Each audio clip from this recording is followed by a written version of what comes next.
to rest here like this in the abyss, sitting in a space of sensational contemplation, is a sense of weightlessness, a sense of falling without reference. It is an ancient primal cry for freedom. It is a yearning for liberation. All of the aspects of our external lives are filled with distraction and different forms of compensation. Rarely does the average human being stop for long enough to ask, what is this for and why? It just seems to be par for the course. Even the seemingly desperate act for seeking is driving. Some sort of pursuit for an attainment or an accolade, some sense of completion or a yearning for an ending, a resting place, a final point of stillness. And while looking into thought, we often see that they also are attempting to find some point of stillness. Yet their pursuit of certainty and conclusion is misguided, for we can never be certain about that which is never permanent. This human experience of some sort of permanence in a universe that is impermanent is part of the punchline of the cosmic joke. We cry, we struggle, we fight, we suffer, we writhe and wring ourselves to the bone, all in the name of moving away from that which already is, that which is unchangeable, that which is already complete and whole. There is an adolescence in this, a fantasy that there can be a single type of experience in rejection of other experiences. The fantasy is asking for something that is apart, something that stands alone, some sense of heaven in reference to hell, some sense of peace in reference to suffering, some sense of pleasure in reference to pain. Yet over and over, this reality presents itself as is, objectively whole, complete, done, yet somehow still changing. A transition that is already full, already total. And oftentimes we use the word emptiness to describe this experience of clear seeing, this experience or non-experience of no self. Yet the mind often co-opts emptiness and turns it into an imagined sense of nothing. Emptiness is totality, it is supreme, it is complete. It encapsulates all concept, to the point where the paradox becomes insurmountable to the mind. For the original paradox can only be felt, it can only be perceived briefly within the sensory fields as the gateless gate begins to blossom, unfold, open, and pull us in like a gravity. Let these words be the end of seeking. It is already here. It is already done. This is complete as it is. The reflections, the interpretations, the assumptions therein are unnecessary. We pry the mind from requirement. We pry the reactions from compensation, and we simply rest in some stillness. We become the silence. And once again, the mind will still co-opt in an attempt to create something apart from something else, a sense of referencing there. It will say, well, silence isn't the sound. It will say that silence is devoid. Yet, that doesn't seem to be so. Somehow the silence is the loudest sound in the room, so to speak. The silence can be seen, it can be felt, it can be tasted and touched. It has a scent. This stillness here is all there has ever been. It is all there will ever be. It is just this, with no way to objectify or cleave into pieces or parts. It is a fluid, liquid color, inseparable.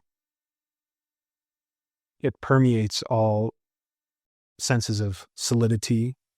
It permeates all sense of object. It is inside, outside, to the point where there is no need for reference.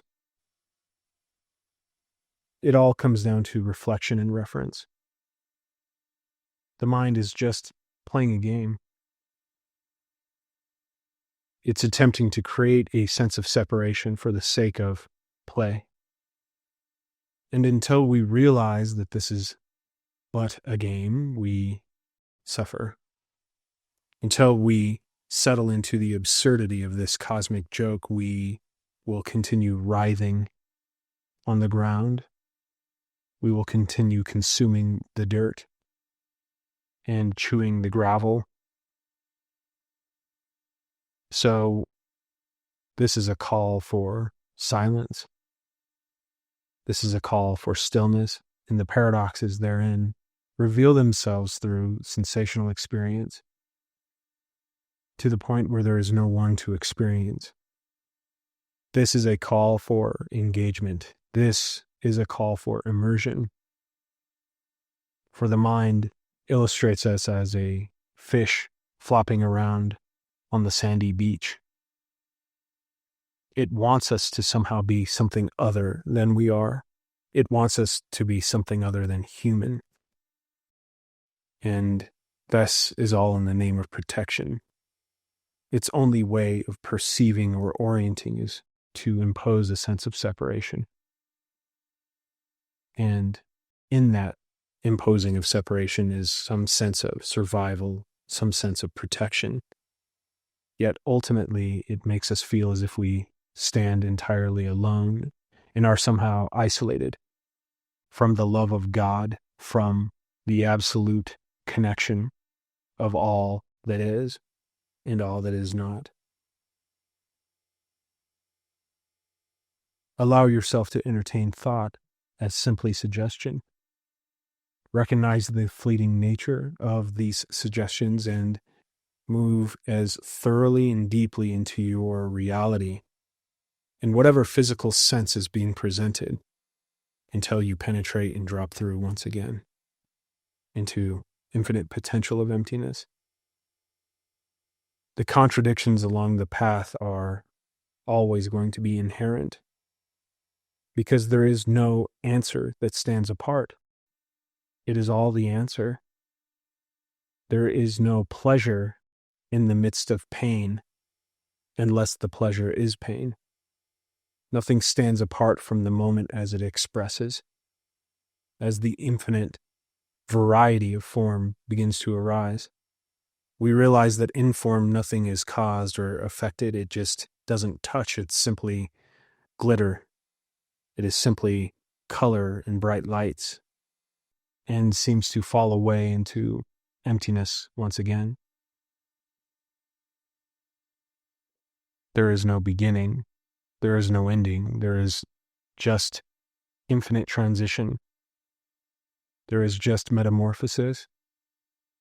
There is just impermanence.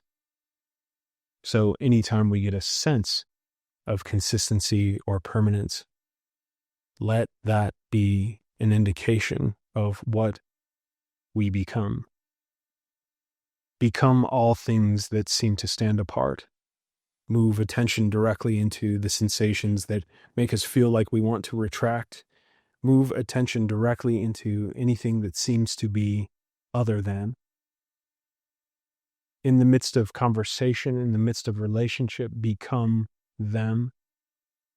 How close, how much more, and how much deeply can we go?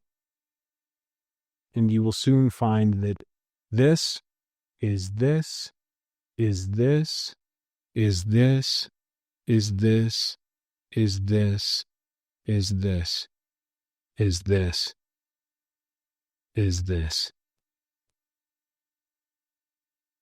There is nowhere to go, for you are already home. There is nothing to acquire, for you already have it. Yet it cannot be possessed. You are it. Can you possess thoughts? Can you possess sensation? Can you possess the body? Is there anyone here to possess anything? And we find, once again, impermanence speaks. And sometimes that can seem too objective and cold for us. As human beings, we prefer to anthropomorphize everything. Animals, experiences, gods, nature. This reality doesn't care about our constructs. It simply presents itself as a whole and will continue to do so, for it just is this way. And so, there's no cruel joke being played upon us. Instead, it is as it is. The only cruel joke is the attempt to grasp, modify, change, and otherwise manipulate our experience that just is. This is a call to settle. This is a call to just breathe and notice what is close and see if that attention can move closer and closer and closer. And for most of us, there is a realization that this is an inside game. Whatever these resistances seem to be, they show up on what we could just call an internal basis. All aspects of resistance and suffering and discomfort are portals revealing something. They don't stand out. They aren't in a special compartment of experience. It is revealing itself in infinite form. And when we see that all form is inherently empty, then clear seeing guides us into simply playing when playing is to be had. See if you notice the silence now. See if you can recognize the stillness now. What else could there be? Simply just this.